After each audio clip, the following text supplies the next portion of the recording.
தேர் திருவிழாக்கு போகலாமா? பங்குனி உத்திரம்னால எங்கள் ஊரில் வந்து தேர் இழுப்பாங்க. பார்க்கவே சூப்பராக இருக்கும்.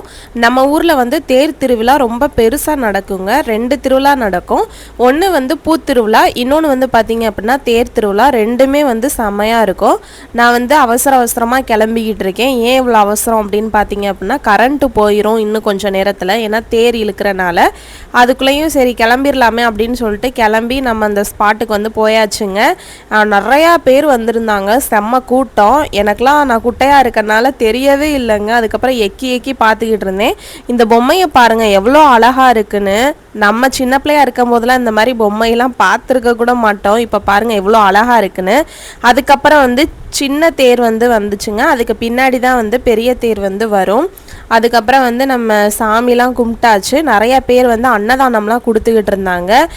நான் நினச்சேன் எப்படிடா நம்ம போய் அந்த கூட்டத்தில் வாங்க முடியும், பேசாமல் நம்ம ஒரு இடத்துல நின்றுவோம் அப்படின்னு சொல்லிட்டு நின்றுட்டேன். அதுக்கப்புறம் பார்த்தீங்க அப்படின்னா பெரிய தேர் வந்து வந்தாச்சு. அதுக்கப்புறம் எல்லாருமே வெற்றிவேல் முருகனுக்கு அரோகரா அப்படின்னு சொல்லிக்கிட்டு இருந்தோம். உங்கள் ஊரில் பங்குனி உத்திரத்துக்கு வந்து தேர் திருவிழா நடக்குமா அப்படின்றத மறக்காமல் கீழே கமெண்ட் பண்ணுங்கள்.